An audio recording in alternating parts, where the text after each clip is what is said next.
Custom banners are very nice to have because not everywhere will you find the one you like. So in Google, I just typed in banner templates and there's so many different ones. For this example, I'm just going to use this one.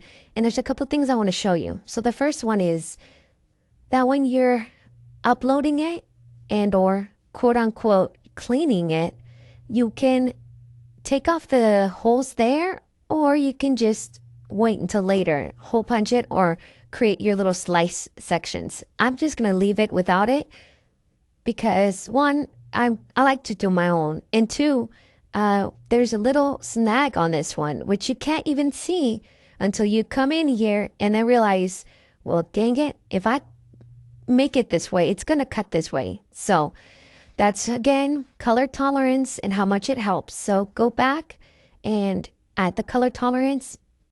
And once you add your color tolerance to 100, it will be a clean, I guess. It'll be slick lines, no actual snags there, and you can see the difference there. Okay, so let's delete the first one. Second thing is you want to start playing with your colors so you can start getting the visual. Again, colors are determined by what material you use. So in my case, I use cardstock and I can still change my mind if I want something different. So make several examples because I want to talk about different techniques here. Once you have yours set out, you can choose your sizing. And what I like to do is look at the size of the space you're going to work with, and or 3 by 3, 4 by 4 usually works very well. Depends on what you want. I took out a ruler and said, okay, how wide do I want it? How long do I want it? And followed that. So I like to add offsets if you're going to do a white inside. On some examples like this one, I'm kind of going with the Mario theme just because not too long ago, okay, maybe a year ago, I did a Mario slash Sonic mashup party. And if you can imagine, there's usually not mashup theme anything. So that's what I was helping with. This is where I was talking about you can always add little circle, a square, any of your shapes there and slice through it. Remember, you can only slice through two items. So here I just took one at a time and now you have your slice. It's up to you. I sometimes slice only through the white part and not the actual color part because when you layer, the nice thing is you have that backing to kind of hold it up. So it just depends on your preference. Here's another shape that I like to use. I like to make it thinner, a little longer because it makes threading easier also with any kind of ribbon. So just an example.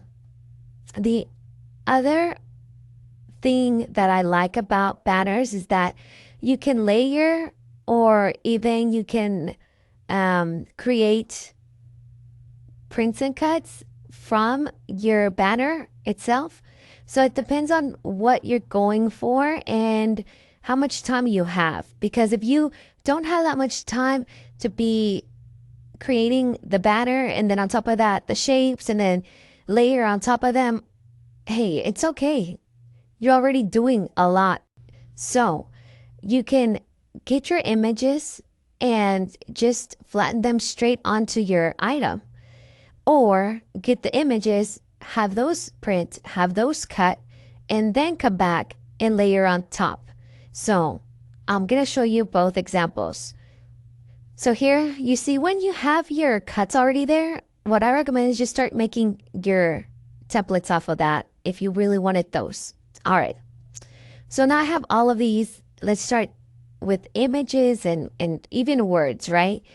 So I did a Mario thing not too long ago. And so I'm going to try to find some of those items that I used. And while I scroll, I just want to mention your images can go as is. You can add offsets to them and flatten those to make them a little cleaner of a cut.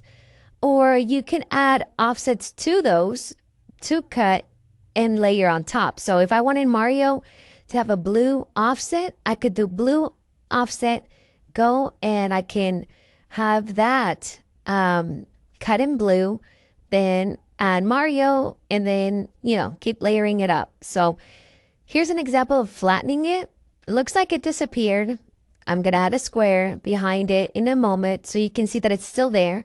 So when it prints, it's going to send to your printer. I have a Canon HP, but it sends it there, and then you put it, once you receive the sheet, I like to use photo cardstock. Once I receive it, I go and put it on Cricut. Cricut cuts it for me.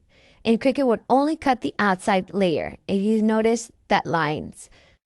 And then the rest would cut just regular cardstock as you place the cardstock on your mat. Now, if I undo this and I take it to another template, but I don't flatten it, it's going to cut everything separate. So when I hit make it, you're going to see that the shapes are in one, and then the banners will all cut cardstock or whatever material you're going to use. So there's just different options for you. I'm going to show you also with lettering.